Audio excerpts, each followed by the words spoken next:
Something was taken from you, not lost, not misplaced, not the result of your own choices or your own failures or your own lack of faith or effort.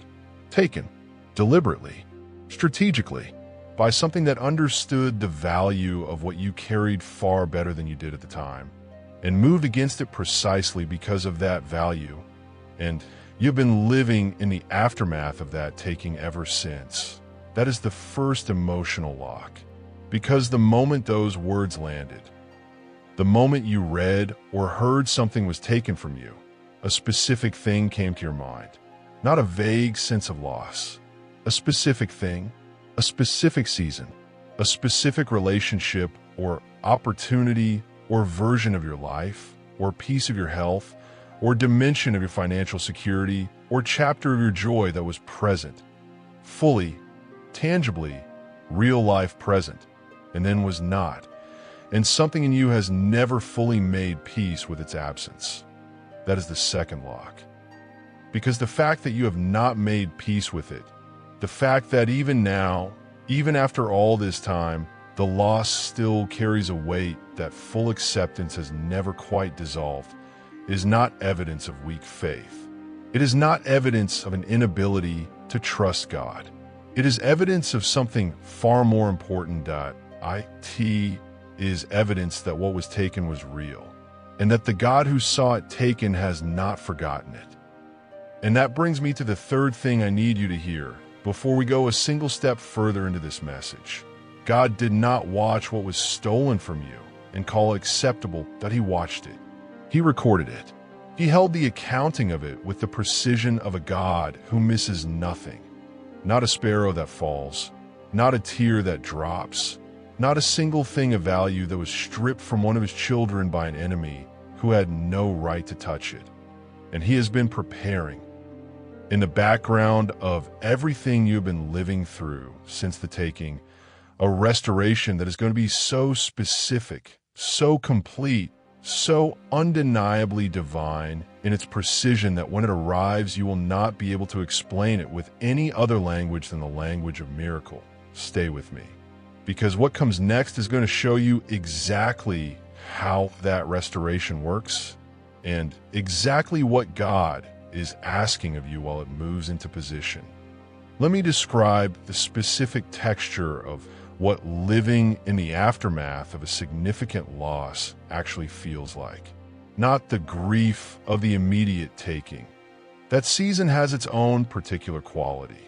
But the long aftermath, the years after, the life you have been building in the space where the stolen thing used to be.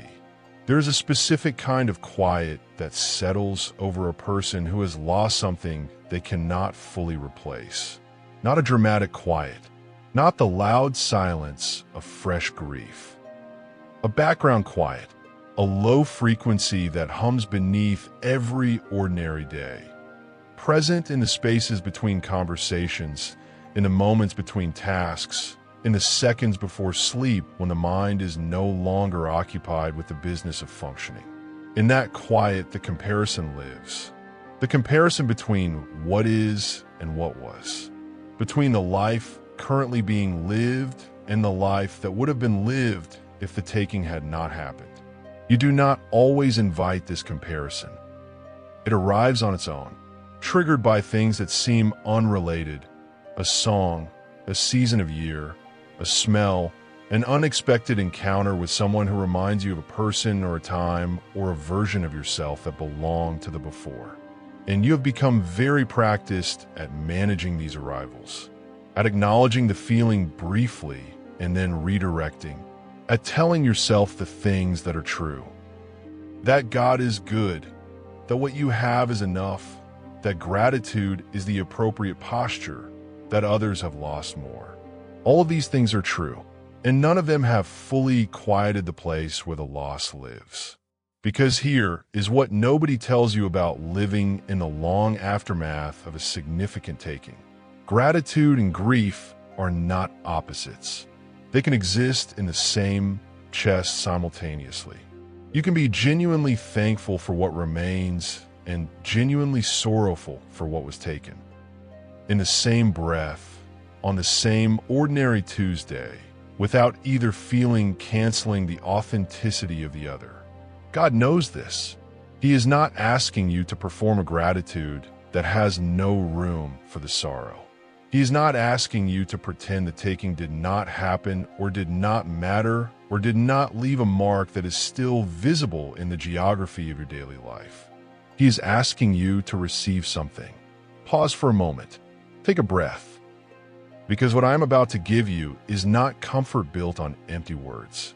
It is a scriptural, specifically grounded, divinely authored promise that the accounting of what was taken has been kept. That the justice of God, which is not slow but is always precisely timed, is moving toward the moment of return. And that the restoration that is coming is not a partial restoration, not a symbolic restoration, not a consolation prize designed to make the taking feel less significant. It is a full restoration, with interest, and God is about to move it from the unseen into the seen. Let me show you exactly what that looks like. The 7 things restored. Restoration 1.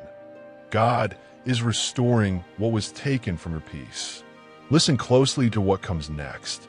Of all the things the enemy has ever successfully stolen from a child of God, peace is perhaps the most devastating, because it is the foundation everything else rests on. When peace is intact, difficulty is manageable. When peace is gone, even ordinary life becomes a sustained act of survival. And the enemy knows this, which is why peace is almost always the first target. Think about the season when the taking began. Whatever the specific loss was, whether it was financial, relational, physical, spiritual, think about what happened to your internal environment in the immediate aftermath. The anxiety that moved in, the hypervigilance that replaced the ease of living you had before, the way your nervous system recalibrated around a new baseline of alertness. Always slightly braced, always slightly waiting for the next thing to go wrong. That recalibration was not weakness. It was a completely understandable response to a genuine violation. When something is taken from you, when the safety of your world is disrupted by an enemy who does not fight fairly, the body and spirit respond accordingly. They go on guard. But here is what the enemy calculated on and what God is now dismantling.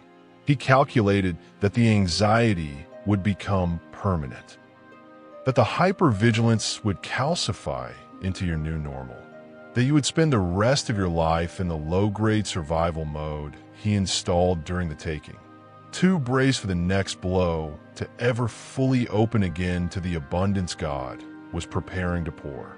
He was wrong, because Philippians 4 verse 7 carries a promise that transcends calculation. And the peace of God, which surpasses all understanding, will guard your hearts and your minds in Christ Jesus. Not a peace that makes sense given your circumstances. Not a peace that arrives after everything has been resolved and all the questions have been answered. A peace that surpasses understanding. That operates above and beyond the logic of your situation. That stands guard over your heart, not because the threat has been removed, but because the one who is greater than the threat has taken up residence between you and it. That peace is being restored to you. Not gradually, not partially, not as a distant future possibility. It is moving toward you right now. In the background of this very message, like a tide returning to a shore it was temporarily pulled from. And when it arrives, when you feel the first wave of it, that inexplicable quiet that has no logical source, do not question it. Do not audit it for legitimacy.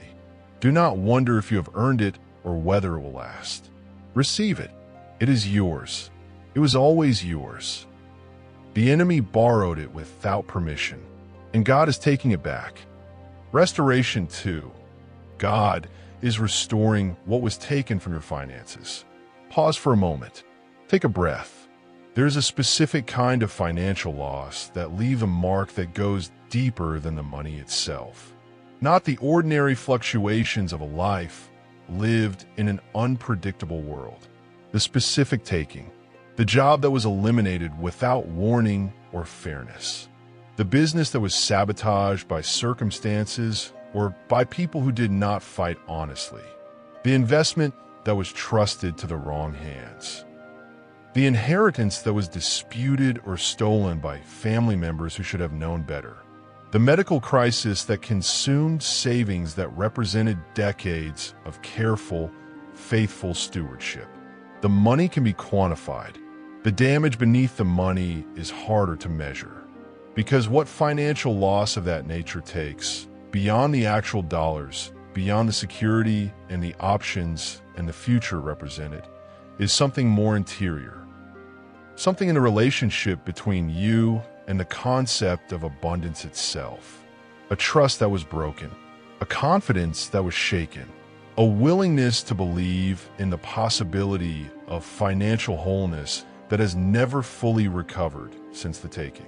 You became careful in a way that goes beyond wisdom, braced in a way that has sometimes prevented the very receiving it was designed to protect against. Convinced, in the private places where financial anxiety lives, that abundance is something that happens to other people, that for you, specifically, the ground beneath financial stability is too uncertain to ever fully stand on without waiting for it to shift. That conviction is part of what was stolen, and God is taking it back too. Malachi 3 verse 11 carries a promise that is directed specifically at the financial thief. I will prevent pests from devouring your crops, and the vines in your fields will not drop their fruit before it is ripe. The devourer, the specific, targeted, strategic financial attack on what you have labored to build, is being rebuked. Not by your efforts, not by a better financial strategy, or a more disciplined budget, or a lucky break in a difficult economy. By the direct intervention of a God who watched the taking and declared illegal. In Joel 2:25 extends that promise in a territory that your financial history has made hard to believe, but that God has made unconditionally available. I will restore to you the years that the locust has eaten. The years, not a portion, not what is reasonable given the current economic climate. The years, the accumulated financial ground that was lost, the security that was built and then dismantled, the inheritance that was meant to flow through your hands into the next generation, the options that financial stability was supposed to provide that the taking eliminated. All of it is in the accounting. And the God who keeps the accounting has never once in all of human history failed to settle what he has committed to restore. Your financial restoration is not a wish. It is a debt that heaven is collecting on your behalf. Watch for the first installment in the next 72 hours. Restoration 3. God is restoring what was taken from your health. Listen closely to what comes next. This restoration requires the most careful handling, because health is the most intimate of all the things the enemy targets, and the restoration of it requires the most specific faith to receive. Not because God's power over the body is in any way limited, but because the relationship between a person and their physical vessel. After that vessel has been through significant illness, injury, or the particular kind of deterioration that comes from years of carrying spiritual and emotional weight in the body, is complicated in ways that pure theology sometimes fails to honor. So let me honor it. Your body has been through something. Whether that something is a diagnosed illness that has changed the landscape of your daily life, or the more ambiguous deterioration that comes from years of sustained stress, grief, and spiritual warfare being processed through a physical form that was designed for glory but has been operating in a fallen world for a long time, or the specific, targeted physical attack that arrived at a spiritually significant moment, the health crisis that came precisely when you were on the edge of a breakthrough, precisely when your forward momentum needed to be interrupted. Whatever it is, your body carries it. And there's a grief in that carrying that is real and that deserves to be named as such. But here is what I need you to receive. Exodus 15 verse 26 records God making a covenant declaration. I am the Lord who heals you. Not was, not will be under certain conditions. Present tense, active tense. The healing nature of God is not a historical attribute or a future promise. It is a present reality operating in real time over your physical body right now. And Isaiah 53:5 extends that covenant into the specific territory of what was stolen. By his wounds we are healed. The healing was purchased. The price was paid. What you are. Checkpoint. If you are still here with me, and something tells me you are, I want to take a single moment to acknowledge what this message has been asking of you. It has been asking you to sit inside the territory of real loss, not to bypass it, not to rush toward the restoration before fully honoring what was taken. And that requires something. It requires a particular kind of courage. The courage of a soul that has been hurt before and is choosing, again, to stay open to the possibility that God is moving. That choice, right now, in this moment, is itself an act of faith. We are halfway through the 7 restorations. And what comes next, the final 4, are the ones that I believe are most specifically placed in this message for you, because they address the things that are hardest to name, the things that have been sitting in the deepest, most private places of your inner world. Don't go anywhere. The most important part of this message is still ahead. Restoration 4. God is restoring what was taken from your relationships. Pause for a moment. Take a breath. There's a person, or there are people, whose absence in your life represents one of the most significant losses you have ever carried.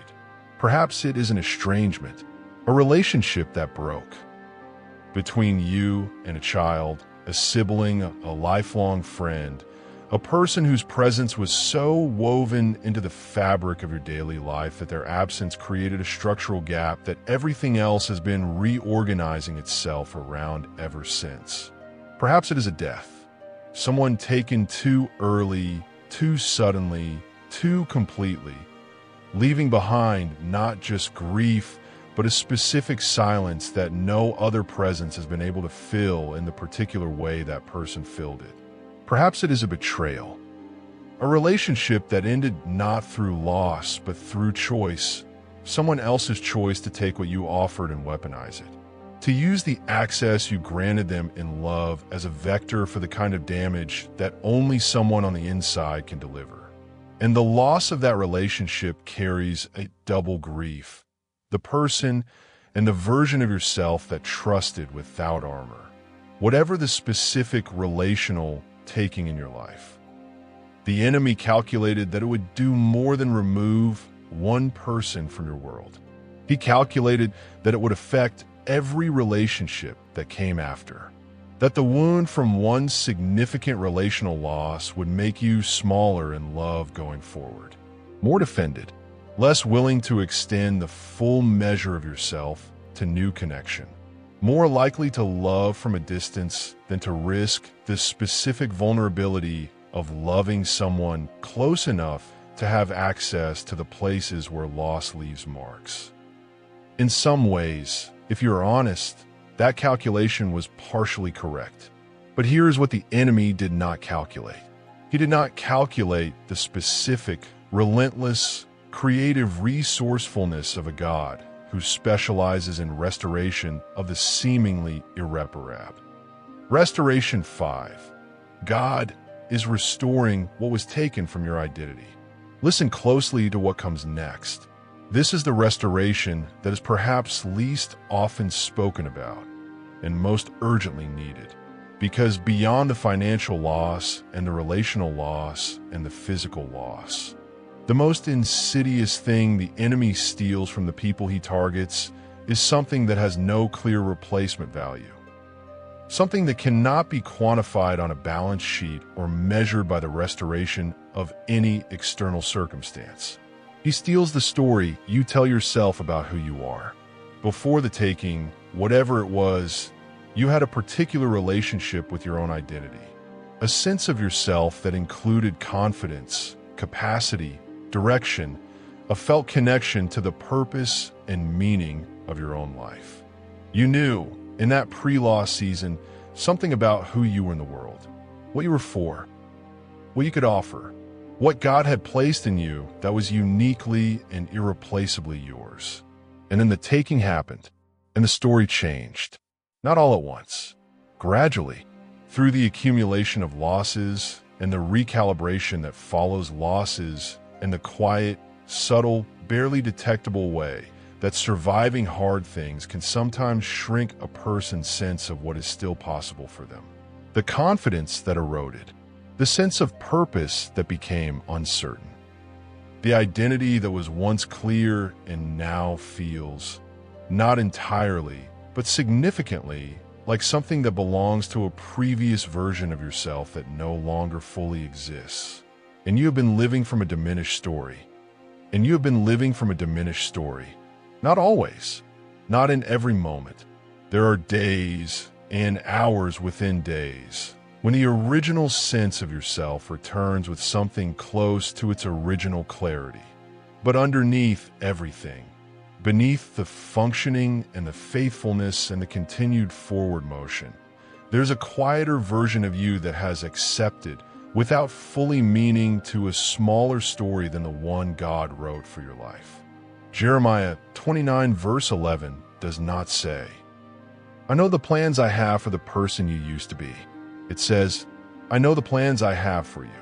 Present you, marked by loss you, quieter than before you, the you that exists right now, in this season, with this history, carrying everything that has been both taken and retained. The you, exactly as you currently are, is the subject of plans that have not changed, that have not been revised downward to account for what the enemy did, that have not been scaled back in response to the seasons that have diminished your own sense of what is still possible. God does not write smaller plans for his children after they have suffered. He writes larger ones, because suffering, when it is handed to God rather than hoarded in secret, produces a capacity, a depth, a spiritual authority, and a human wisdom that cannot be produced any other way. And larger capacity requires larger plans to fill it. Your identity is being restored, not to who you were before the taking, because that person, as wonderful as they were, had not yet been through what you have been through, and therefore could not carry what you are now able to carry. To who you were always meant to become. This version, refined, deepened, marked by the fire and stronger for it. This is the identity God is restoring, and it is more than what was taken. Restoration 6. God is restoring what was taken from your faith. Pause for a moment. Take a breath. There was a season when your faith was simpler.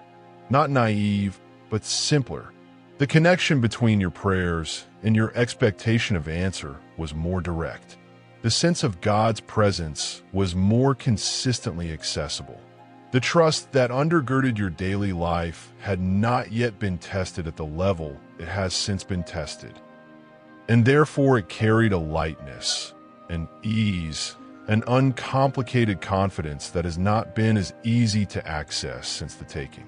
And you miss it, not the immaturity of it, because you would not trade what you now know about God for a return to the shallower waters of an untested faith, but the ease of it, the uncomplicated ability to pray without immediately bracing for silence, to trust without immediately calculating the probability of disappointment, to bring your whole, believing heart to God without the part of you that has been disappointed before quietly lobbying for lower expectations. The enemy did not just take what he took from the external circumstances of your life. He used what he took to install something in your faith, a layer of protective doubt, a slight but significant distance between the full measure of your believing heart and the full measure of what you are willing to bring to God in prayer. A quiet voice, not loud enough to be called unbelief, but persistent enough to be felt, that whispers, "Be careful how much you hope for. Remember what happened last time." That voice is not wisdom. That voice is a wound, and God is healing it. Hebrews 11 verse 1 defines faith as the substance of things hoped for, the evidence of things not seen. Substance, not feeling, not the absence of doubt, not the perfectly untroubled confidence of someone who has never had a prayer answered differently than expected. Substance, a real, material, spiritually tangible thing, present even when the feeling of it is muted, active even when the ease of it has been complicated by history. Your faith did not disappear in the taking. It was wounded. And a wounded faith that keeps showing up, that keeps praying even when prayer feels laborious, that keeps trusting even when trust feels costly, that keeps believing even when the voice of past disappointment lobbies against it, is not weak faith. It is the strongest faith there is. And God is restoring the ease, the access, the uncomplicated ability to bring your whole heart to Him without the protective layer that loss installed. Not by erasing what you learned in the hard seasons, but by healing the wound that complicated it. The faith that is being restored is not the faith you had before the taking. It is something more durable, more honest, more genuinely rooted in who God actually is rather than in who you needed Him to be before you knew what needing Him at full cost actually felt like. That faith, restored, refined, deepened, is going to carry you into everything that is coming. And what is coming requires exactly that quality of faith to receive. Restoration 7. God is restoring your joy, the deep kind that circumstances never gave and cannot take. Listen closely, because this is the restoration that ties every other one together. This is the one the enemy most specifically targeted, because it is the one that, when present, makes every other loss manageable and every other restoration recognizable. Joy, not happiness. I want to be precise about this distinction because it matters enormously for what God is restoring. Happiness is circumstantial. It arrives when things go well and departs when they don't. It is a genuine and good human experience, one God does not dismiss or consider unspiritual, but it is dependent. It requires conditions, and the enemy, who cannot ultimately control your eternal destiny, has discovered that he can control your access to happiness by controlling the conditions that produce it. Joy is different. Joy is not circumstantial. It does not require the resolution of your difficulties or the restoration of your losses or the arrival of your breakthrough before it becomes available. It is, in its truest, most scriptural form, the byproduct of a relationship, specifically of a lived, tested, genuine relationship with a God who has proven himself faithful in the hardest seasons. A settled, interior, not entirely explicable sense of being held by someone who cannot be defeated and who has made a covenant commitment to your good that no taking can nullify. Joy is the atmosphere in which every other restoration reaches its full expression. And it is coming back, not as a distant future possibility, as a present, moving, already in motion reality that is going to break through the surface of your daily life in ways that will catch you off guard with their timing and their specificity and their complete, unmistakable quality of gift. It is coming back. He is bringing it back. Every single part of it. The reframe. I want to bring all 7 restorations together now, because individually they are powerful. Together they reveal something even more important, a pattern that changes the way you understand not just what is coming, but what the entire season of loss was actually producing. The enemy is a thief. Scripture confirms this without ambiguity. Jesus himself says in John 10, verse 10, "The thief comes only to steal and kill and destroy." But the verse does not end there. It continues, "I have come that they may have life and have it to the full life, not the recovered life, the life that gets back to baseline after significant loss, the full life, the abundant life, the life that exceeds what the taking removed because it is not being rebuilt on what existed before the taking. It is being built on what the taking in God's hands has produced. Here is the truth that the enemy never wanted you to discover. He can steal, but he cannot keep. Every time he has taken something from a child of God, every time he has moved against the peace and the finances and the health and the relationships and the identity and the faith and the joy of someone who belongs to the kingdom, he has triggered a spiritual law that he cannot override. The law of divine restoration, with interest, because God does not simply return what was taken. He returns it in a form that has been multiplied by the very process of its absence. The peace that returns is deeper than the peace that was taken, because it has now been tested and survived. The faith that returns is stronger than the faith that was taken, because it has now been through the fire and come out knowing something it did not know before.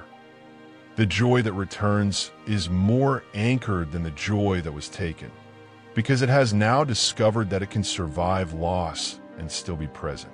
What the enemy took, God is returning in a form the enemy is not going to recognize. You are not going back to who you were before the taking. You are moving forward into who the taking, handled by God, has been making you all along. Romans 8, verse 28 says it with a comprehensiveness that should silence every remaining question. And we know that in all things God works for the good of those who love him, who have been called according to his purpose. All things, including the taking, including the long aftermath, including the seasons that felt most like abandonment and most like silence and most like the restoration was never actually coming. All of it working together for your good. The restoration is not coming despite what you went through. It is coming through it. You're not a victim of what the enemy did. You are the recipient of everything God is doing in response to it. And what God is doing in response to it is extraordinary. The shift prediction. I want to speak very specifically to the next 48 to 72 hours, because this is not a message about a distant someday when everything lines up restoration. This is a message about what is already moving. In the next 3 days, you're going to notice something shift, not necessarily dramatically. The most significant movements of God in a person's life often begin quietly, like the first almost imperceptible warming of air that signals spring is coming before a single flower has broken the ground. You're going to feel it first in your peace. A morning, perhaps tomorrow, perhaps the day after, where you wake and the first sensation is not the familiar bracing, but something quieter. Something that feels like space, like the pressure that has been sitting on your chest has moved, not fully, but noticeably. Enough that you take a breath that goes deeper than the ones you have been taking. Pay attention to that breath. It is the first evidence. You're also going to receive something in this window. A message, a phone call, an opportunity, an unexpected provision. Something that arrives from a direction you are not watching and carries the specific quality of not being explainable by your own effort or strategy or the ordinary mechanics of your circumstances. It will have the fingerprints of God on it. The specific, disproportionate, arrives from nowhere quality that distinguishes divine provision from coincidence. When it arrives, and it will arrive, Do not minimize it. Do not explain it away. Do not receive it quietly and privately and file it under lucky break. Receive it as what it is. The first installment of a restoration that has been in preparation longer than you have been waiting for it. And speak it out. Tell someone. Write it down. Because testimony spoken out loud is testimony that multiplies. And your restoration story is going to be the survival guide someone else desperately needs to receive. The thief came. He took. And now the Lord of everything the thief touched is moving in the direction of your life with a restoration that is going to make everything that was taken look like the setup for something you could not have received without first knowing what its absence felt like. He is coming for everything that was taken. Every single thing. If you have stayed with this message all the way to this moment, if you allowed it to go into the places where the loss actually lives rather than keeping it at the comfortable surface level, then something has shifted in you during this message. I believe that with everything in me, not because of the words, but because you came here ready to receive something you have been needing to hear for longer than this video has existed.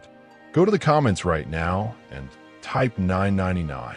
$9.99 is your declaration of divine completion. It is your acknowledgement that what the enemy began, the taking, the long aftermath, the season of loss, is reaching its end. And what God is beginning, the restoration, the return, the full life abundance that Jesus came to bring, is breaking through. $9.99 is your way of saying to God, to yourself, and to every other soul watching this message who needed to know they're not alone in their loss. What was taken is coming back, and I receive it.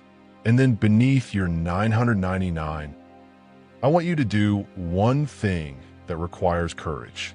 Name it, the specific thing that was taken from you, the one that came to mind in the very first seconds of this message when I said something was taken from you. You do not have to tell the full story. You do not have to explain the how or the when or the who. Just name a category. My peace, my finances, my health, my family, my identity, my faith, my joy. One word or two. That is all. Because the moment you name it openly, the moment you bring it out of the private space where the enemy has been keeping it isolated and unexposed, it becomes a prayer, a declaration, a statement of faith that says, I believe this specific thing is in God's restoration plan, and I am receiving it back. And every person who reads your comment, every soul who is carrying the same category of loss, is going to receive your declaration as confirmation that their own restoration is not wishful thinking, that it is the specific promised, divinely guaranteed return of everything the enemy had no right to take.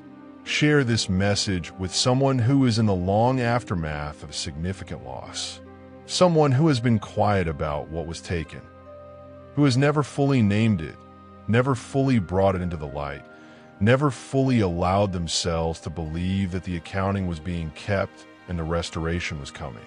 Tell them, it is coming. God saw what was taken. He recorded every detail, and He does not allow the accounts of His children to remain in deficit permanently. The restoration has been set in motion, and it is coming for everything. Every single thing. White heart,